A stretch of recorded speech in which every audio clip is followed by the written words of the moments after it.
What's happening, everybody? Zach back here with another episode of Clutch Crew Sports, and we've got a fun show planned ahead. We're going to be talking about college football playoff scenarios now with Oregon being eliminated, and Eric has got a rant this episode. Stay tuned for that. I know it's going to be an emotional rant, so you're going to enjoy it. But we do. I won't enjoy it. Eric's going to be angry. Yeah, it's a true rant. This is going to be from the heart. I feel like I'm excited to hear about it, even though I'm not going to like the subject. I'm going to be excited to listen to the rant he's got planned. But we do want to talk about Subvember a little bit, and we've got some shout outs before we start. So Subvember count, as Connor's going to pull it up on the screen here. Eric is still in first place with 31. I'm in second with 16. Nate is in third with 6. And Connor is still in last with 1. So that's the Subvember standings after this week. And we do want to shout out once again Aaron Swarm from Something Like a Podcast. They're on YouTube. We really would like for you guys to go subscribe to them and like their stuff.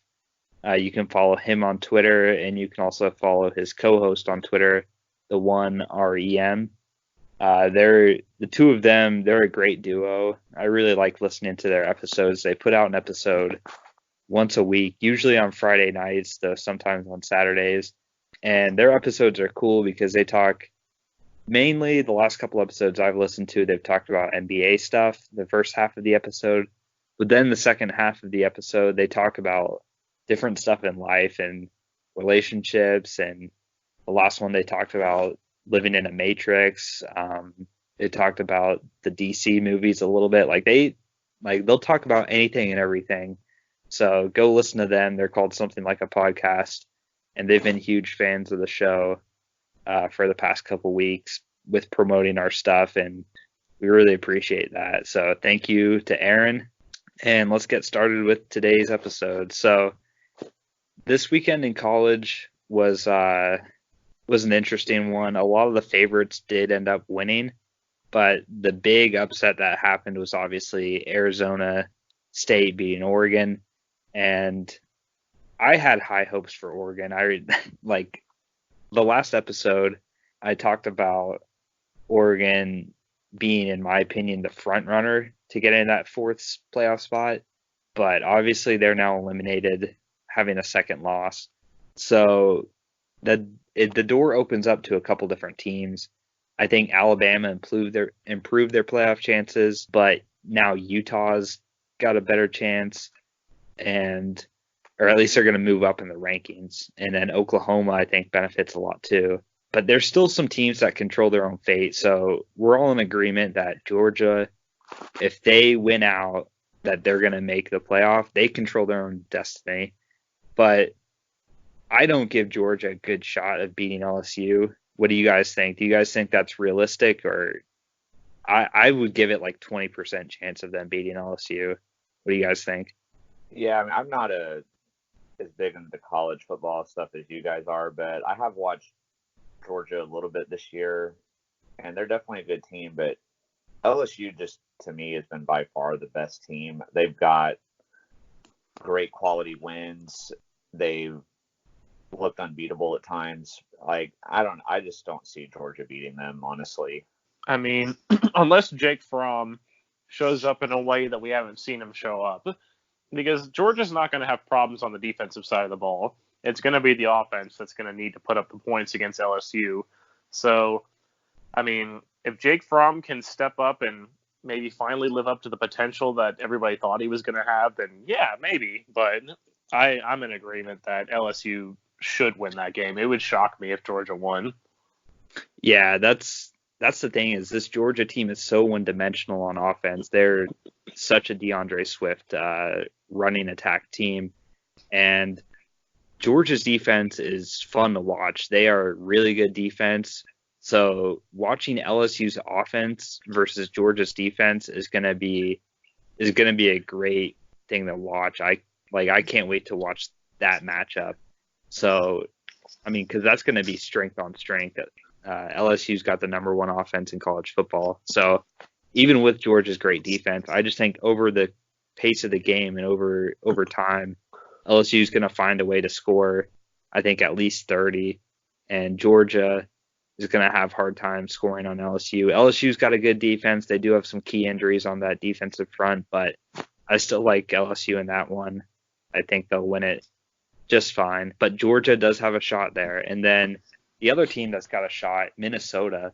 And even though they've got one loss, if they are able to beat Wisconsin this week and go into the Big Ten championship and beat Ohio State, I think that's just too strong of a case to not put them in the playoff in that situation, assuming Georgia loses, because that's got to happen first for them. But if they beat Ohio State, I mean, I don't think there's any way that they don't get in the playoff, because that's a huge, that's going to be a better win than any win that Alabama or Oregon or Utah or Oklahoma is going to have. It would possibly be the biggest win of the season. Yeah. I mean, other than LSU beating Alabama, I mean, but even then, I think Minnesota beating Ohio State would be like the biggest win for anybody in the season. Yeah.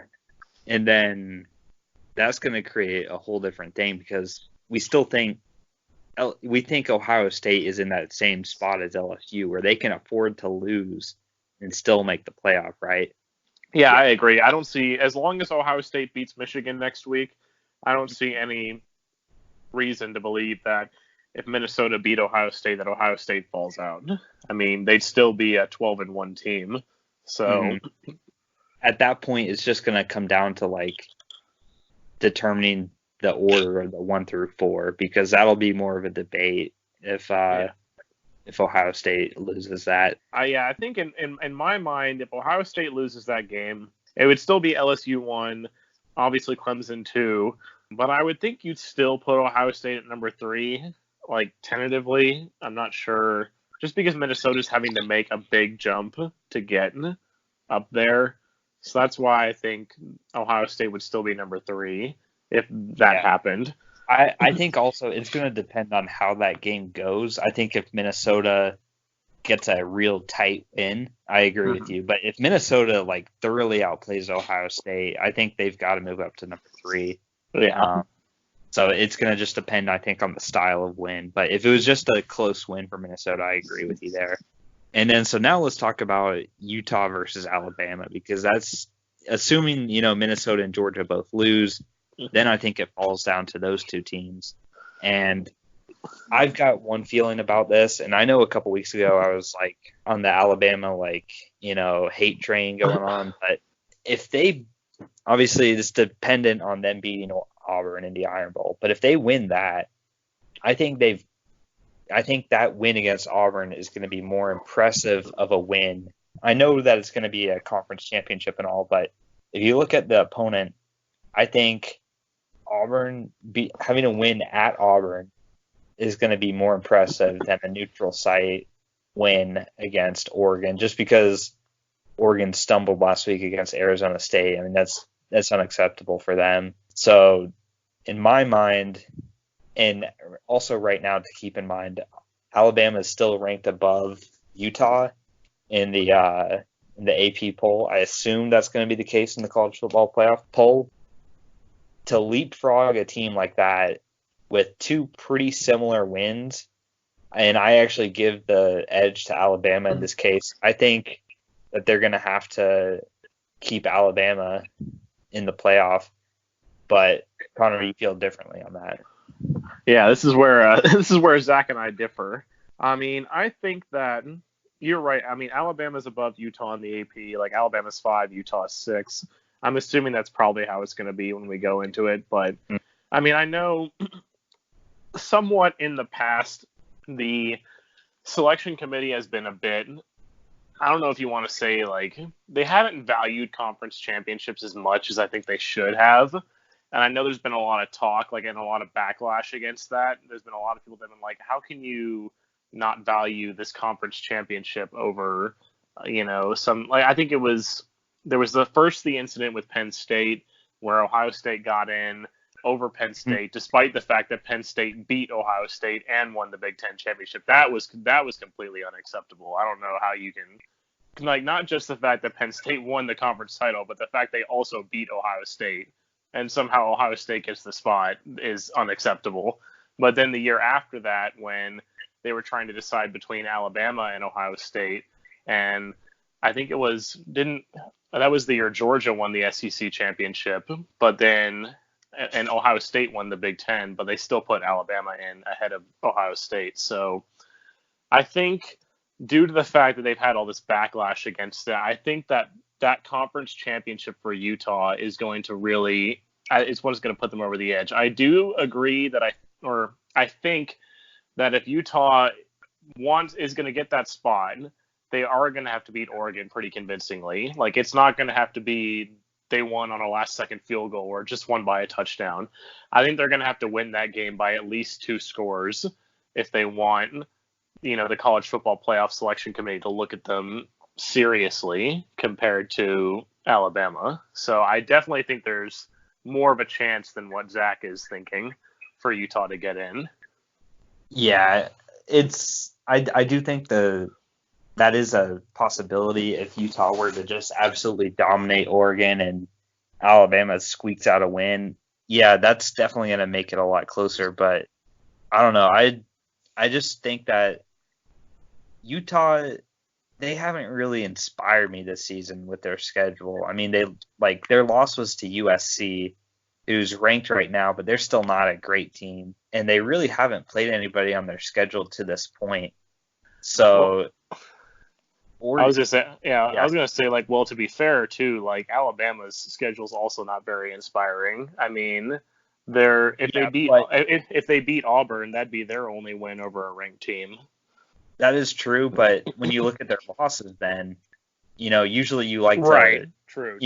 They've got the better loss, right? To LSU, right?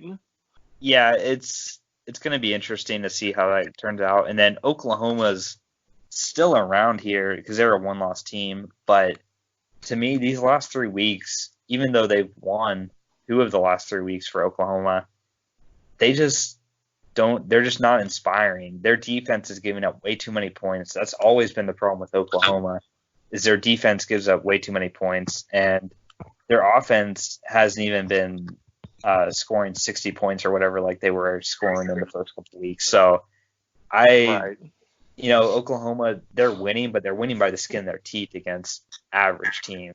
So I wouldn't be shocked if they lost either to Oklahoma State or to Baylor in their next 2 weeks. I wouldn't be shocked, but even if they do, they're going to have to win convincingly also, like Utah, I think, to get a shot. But they're on the outside looking in. And well, at least for Oklahoma's sake, compared to Utah, is that they're playing 2 good teams, because like Utah's ending the year against Colorado, which is horrible. So, but at least Oklahoma has the case that if they went out, okay, we beat Oklahoma State it's a neutral site, isn't it? When they play Oklahoma State, or is it at Oklahoma State? I want to say it's at Oklahoma State. Okay, so like that's what it said on TV. Right. I'm just not sure if it's a neutral site or not. But if it's not, then you go at Oklahoma State and beat them, and then you go and beat Baylor, who's also a top 15 team. Like that's a much better case than what Utah has, beating Colorado, and then if they were to beat Oregon. Yeah, I agree. Still, it's going to be how they win those games. They're going to have to win one of these games, where they've already won the game by the third quarter. They can't be winning these games on the last drive. Yeah. I mean, I know it's great that they won, but still, like, for a playoff committee to pick you as a top 14, you've already got a loss. It's hard to, and you don't play in a great conference either. That's not a great conference. Yeah. I mean, you got Oklahoma, Baylor, and Oklahoma State, and that's it. I mean, Kansas State was everybody got a bit jumpy on ranking them after they beat Oklahoma. And then kind of the same, even though Texas didn't beat Oklahoma, everybody got kind of jumpy on ranking them too. So I will say, if I'm the college football playoff committee, the best thing for them would be for just all the teams that are currently in the top 4 to win out, because then there wouldn't really be any controversy on who the 4 teams should be. But I mean, let's say like Georgia doesn't beat LSU, and then like Alabama beats Auburn, and then Utah beats Oregon, and then Oklahoma wins their conference championship, they're going to have a much tougher time figuring out who they're going to put in there. And regardless of like who they pick and who they don't pick, there's going to be a controversy. I mean, because just like how like y'all are having this debate right now, there's going to be like if they pick Utah to get in over Alabama, then all the Alabama fans are going to be, pissed off. And then but if they pick Alabama and then they devalue the conference championship for Utah again, then people are going to be mad about that. So it's like they just need Georgia to win out and everybody else in the top 4 win. That way they can just avoid the controversy, because they've definitely been, as Connor said earlier, I mean, they've definitely been under fire a lot for some of their previous decisions, and how sometimes teams leapfrog teams and then other times they don't. Like, it definitely has been inconsistent. So this is why we need an expansion. I mean, if I'm gonna interject, Eric, I want to say, like, I agree with you about the controversy, but I think they like that, honestly. I think they want a controversy. I mean, that brings attention and stuff to the sport. Yeah, like, I mean, it brings attention, but then, for the people that have to like make the decision, like then there's going to be heat on them regardless. Like, if I'm like on the committee picking the team, like I wouldn't want people coming at me, like, you know what I mean? I definitely understand what you're saying. I don't like disagree with that. Like, it's good for college football, and it's good for college football in general for there to be that, because of the attention it'll get, because any attention is good attention really nowadays. But I mean, I've said earlier in a couple episodes like that I felt like Alabama still had a chance, and obviously I hate them, so I would prefer for them to not get in. But just every week with like another team that's, like in the top 8 or better, like losing, like it's giving, first Penn State lost, and then now Oregon lost. And it's like, this is just allowing Alabama even more of an opportunity to, get in. And I don't know, man, it worries me, because I'm really sick of Alabama. I'd really like for them to not get in, but I keep worrying that they're going to, because let's say then Georgia doesn't beat LSU, like Alabama probably leapfrogs over them, and if Utah loses to Oregon, like that's just like giving Alabama every opportunity to get in. I mean, and unfortunately for Utah too, like I don't want to be like a conspiracy theorist or anything here, but but I mean, honestly, like, I mean, let's think about it. Let's just for a second disregard like quality wins or bad quality losses, or like just disregard all that for a second. If you're like the playoff committee, who would you realistically rather be in the top 4, Alabama or Utah? Well, they're going to pick Alabama. They've got that bias. Alabama, of course. I mean, that's another reason why, like, I've always worried that, like, Alabama still has a chance to get in. Now, like, obviously, if they lose to Auburn, they got no chance, or if Georgia beats LSU, then they have no chance. But assuming they beat Auburn and assuming Georgia loses to LSU, I almost don't see how Alabama doesn't get in at this point, regardless of whether Utah wins the Pac-12 or whether Oklahoma wins their conference. Like, I don't know, man. I mean, I know Tua's hurt or whatever, but like, there's just Alabama's gotten in the college football playoff twice when they didn't even win their conference championship in the last few years.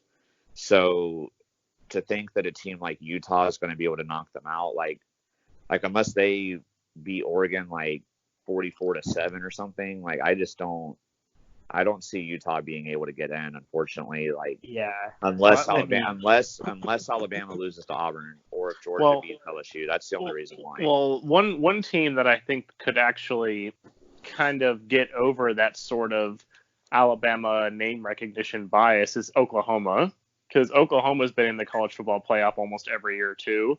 So maybe I think if there's one team out there that can semi get over that would be Oklahoma. I agree that Utah wouldn't be able to get over that, but I think Oklahoma could get over that because Oklahoma's another really well known, Yeah. been in the playoff a bunch of times. The thing with Oklahoma is also like they've been in the playoff a bunch of times, but they've never won a playoff game. So True. like, is the committee gonna want to keep sending? I think they're gonna need higher standards for them and Notre Dame to send them into the playoffs when they've never won. At least Alabama's. Notre Dame needs to join a conference.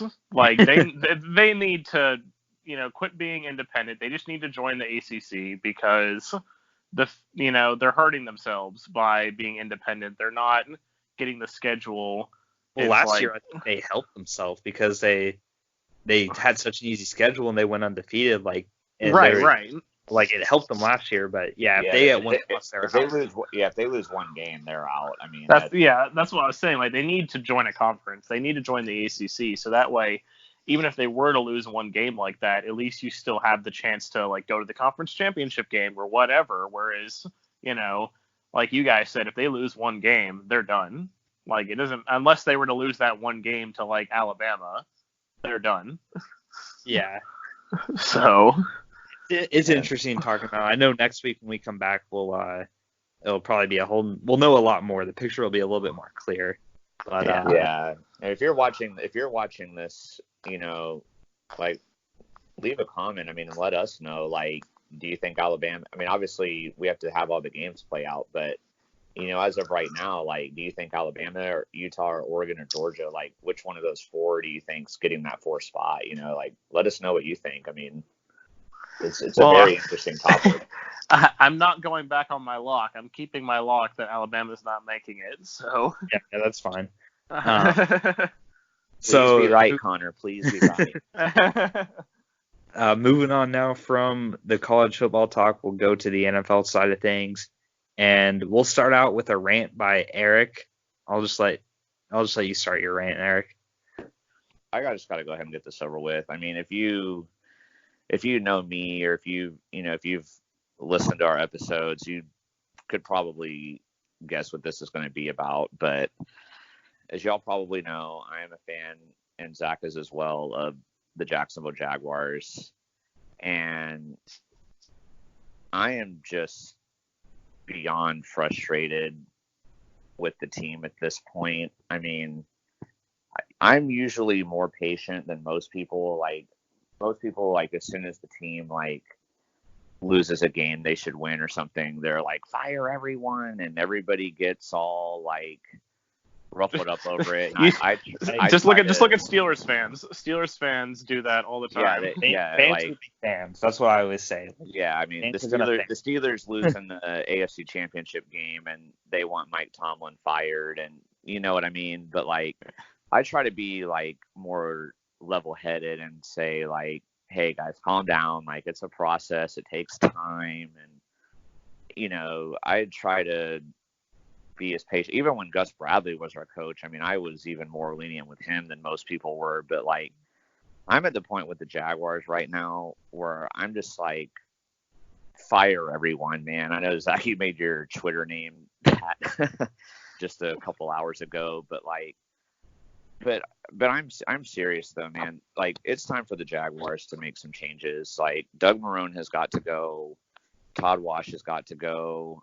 I know our offensive coordinator, this is his first year, but in my opinion, he's got to go too. Like, and a lot of the players are going to need to go. I mean, they just need to overhaul this thing and just start over, man. I mean, we had a great run in 2017, almost getting to the Super Bowl, but that, even though that was only a couple of years ago, like, these last 2 seasons have just been so bad that feels like forever ago at this point.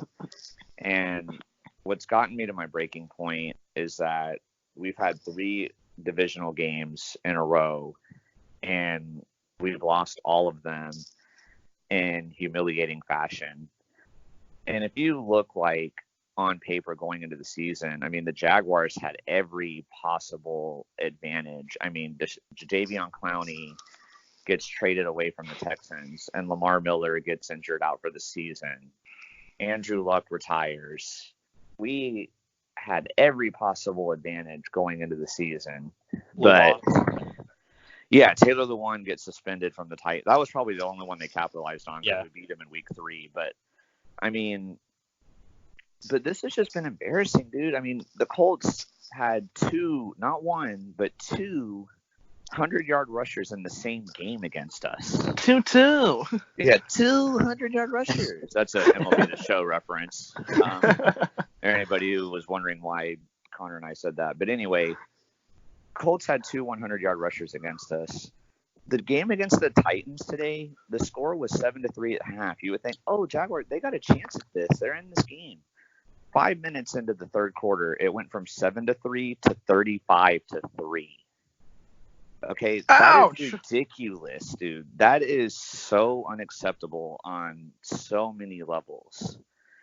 I feel like the Jaguars, I would love to be a fly on the wall in their locker room at halftime because I swear they make like no adjustments.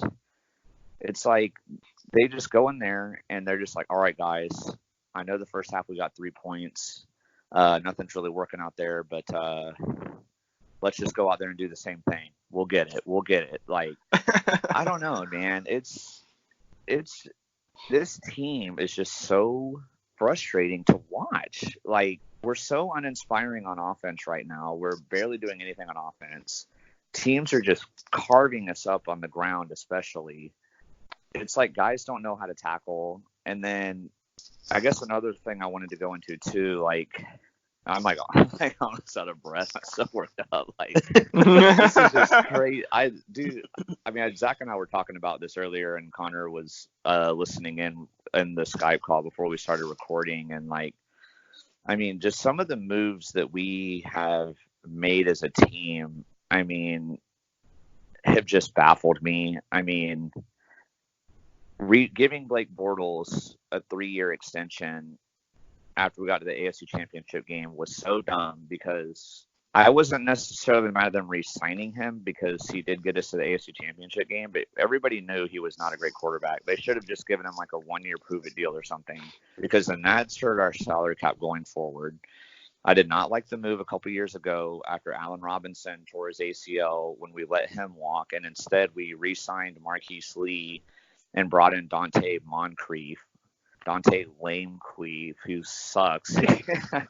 I can attest to that. Watching him play for Pittsburgh. Connor, as a Steelers fan, knows about him. I mean, he didn't even finish the season on the Steelers roster. They already cut him. I mean, they cut him after like week 3. The Jaguars gave that man $9 million. Okay, explain how that makes any sense. We bring in Andrew Norwell, who's on a ridiculous salary, who has been a complete bum on the offensive line. I mean, and we have so many overpaid players. Like, honestly, you would think, like, with our record that we have, you would think, like, okay, you know, the Jags, like, they're rebuilding, like, you know, they've got some salary cap. Our salary cap situation right now is not very good. It really isn't. I mean, we'll have a little more room next year because they'll be done with the Blake Bortles contract, but we have so many high salaries on this roster that even if we let them go, we're still going to pay a penalty for their salary. We're not going to have as much cap room as I think a lot of people think we have. Because when I see on the internet, people are like, oh, you know, just get rid of Norwell and Linder and Darius and Boye and we'll have so much room. Well, that's not necessarily the case. Like, a couple of them probably don't have any dead money, but like Andrew Norwell, I know we're not going to be home free on that one. Nick Foles, we just signed a 4-year, $88 million deal. Like, whether we trade him or if they cut him or whatever, like, we're still going to be on the books for his salary, whether we keep him or not. Like, we're not in a very good position. And then with like the Jalen Ramsey thing, like, he was a bit of a, you know, prima donna and drama queen or whatever, but like, he is a premium player at his position, and they should have been able to do, you know, whatever they, you know, needed to do to like try to keep him happy. But I get, from everything I've heard, Tom Coughlin pissed him off, and that's why he wanted out of here so bad. I mean, you got a player who is arguably a top 5 player at his position, and he's pissed off. So, I mean, we got a great return for him, but I blame management for all this. I don't like our management. I don't like our coaches. We make no adjustments during the game. We make terrible free agent decisions. And then like on the opposite end, like one of our best players, Yannick Ngakoue, who has the second most sacks in franchise history, they haven't been able to lock him up to a long-term deal. And as far as I know, like they're not even really trying. I'm like, this guy's been one of our best players. Why aren't you keeping him? Like, he's playing for pennies on the dollar, dude. Like, oh, I know. Honestly, I'm surprised he didn't just sit out the season, honestly, because I know he held out earlier. Like, he's like at a high premium for his position, and he's making like $500,000 or something like that, which for a perennial edge rusher who gets a lot of sacks and a lot of QB pressures, like that is a low number. Like, he is criminally underpaid. And now with him going to be a free agent next year, some team is going to probably offer him way more money than what the Jaguars are going to offer him, and he'll probably be gone. So it's like we can't even keep our best players. Like Allen Robinson wanted out. Jalen Ramsey wanted out. Yannick Ngakoue is probably going to be gone. Three of the best players that Dave Caldwell drafted. But then, no, we're going to sign Andrew. We're going to bring in Dante Moncrief for $9 million. We're going to re-sign Marquise Lee to a 4-year deal who hasn't played a full season in his career. We're going to, draft a running back 4th overall instead of drafting a quarterback when Blake Bortles was our quarterback and Chad Henne were our quarterbacks at the time. Like, this team is so frustrating, man. Like, I could rant about this for hours, dude. Like, I am so frustrated with this team. I know I've said a lot. Zach, obviously, you're the other Jags fan on the panel. Like, do you have anything to add to this or anything you agree with, disagree with? Like, I'm going to go get some water. I share your frustration, Eric. Definitely, they need to fire Marone and Walsh. Oh wait, sorry to cut you off. One other last thing, real quick. I am praying to the football gods that I go to bed tonight, and when I wake up tomorrow morning, that there is news that someone on the Jaguars has been fired. I don't care if it's Marone, Wash, DeFilippo, Coughlin. See, I don't mind care. Flip, actually. Flip can stay because he had a thing going with Minshew. Like, him and Minshew had some success. So if they keep Flip, I'm not going to be too – because it's his first year. I mean, he hasn't been terrible, but him and Minshew actually started to click. But lately our play calling has been bad. He would be like the last one I would want to get fired out of those 4, but I want to wake up in the morning and someone be gone. Like, Wash needs to go, I think. Just please, like, football. I think gods, that's the most please. realistic. Yeah. Yeah, Wash would be the best bet, but just football gods, please grant me this request, please, if you're up there. Yeah. Okay, so I'll let you take that. You can go eat water. I forgot I wanted to make that point before I turned it over, so I'll give it back to you, Zach. Okay. Yeah, so I agree with a lot of what Eric said, but to me, from watching this team the past couple of years, even the year that they went on that big run into the playoffs, they're just totally undisciplined. And it makes no sense because the Jaguars have kind of had both philosophies at this, and it just hasn't worked in their past 10 years or so, where they had the Gus Bradley era where it was, good job, guys, even though Rex Ryan style. Yeah, like, it was just totally like, just coach clap, just so positive, and yeah, you can play ping pong, you can do this, you can slack off, like, they just totally didn't give a shit, man. And so you go from that, and they were still totally undisciplined, which you can get why. Okay, yeah, you're not holding your players accountable.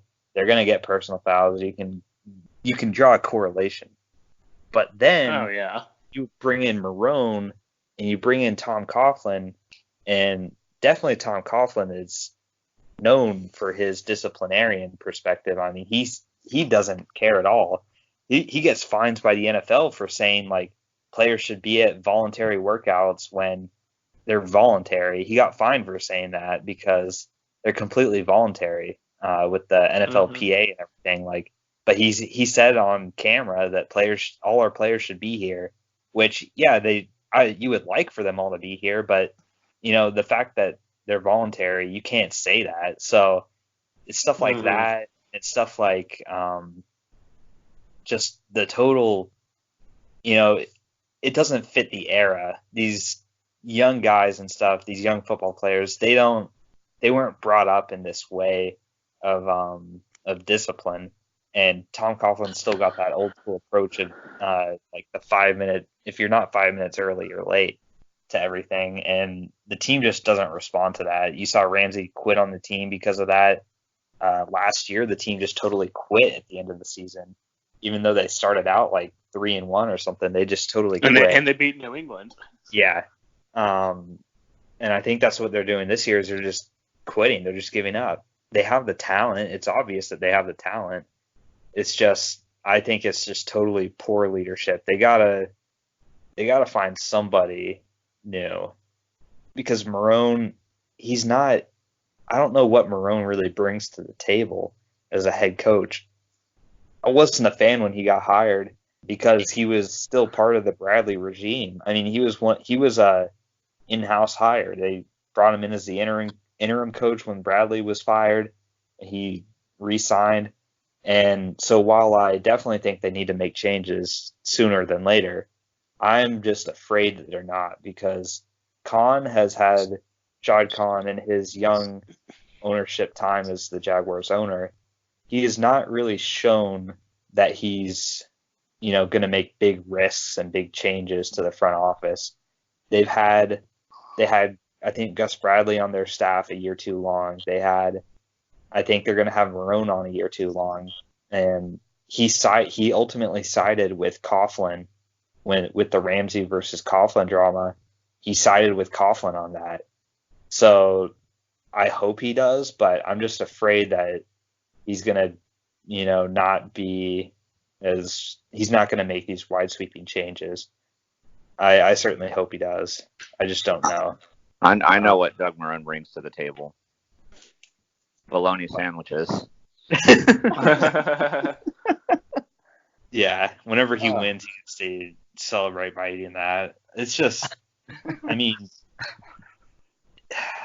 they need to get they need to get an offensive-minded coach that's adapted to the new era of football, because they don't play. They got away with it in 2017 with that great defense, but offensively, like, they just don't play in this new style of play. Like, and if you're to try and be positive, like, at least they got Minshew. Like, he's like the only hope on this team. They've got good young players too, but I mean, the quarterback's the most important position. We think we got a quarterback. It's just time to regroup this coaching staff and put a better product out on the field for the fans, because that's the thing. Like, it's affecting the fans in the stands, because last year, the first couple months of the season, I mean, they were selling out games. That Patriots game was huge. Like, it was the most revenue they'd ever gotten from a game was that Patriots game. And slowly, the team starts losing. It happens with a lot of teams, but especially in a small city. If you don't put a great product out, you're not gonna get the revenue you need. So hopefully they make the changes, but I don't want to go on too much longer. But that's Eric. That's what I wanted to put on the heat. Yeah. Jack. So yeah, I didn't think to mention the discipline problems, but yeah, that's definitely been a problem too. I mean, it just feels like everything that could go wrong is going wrong right now, and I don't know, man. I mean, y'all know, like, when I play 2K and Madden, I blow it up, like, but yeah, and obviously it's like unrealistic in Madden and stuff, like the way we blow up these trades and all that stuff. But like, but the Jaguars need to make some serious changes though, for real. It's time. Yeah. Unfortunately, I hope you're wrong with the possibly keeping Marrone on too long, or like, I hope that's wrong. They won't.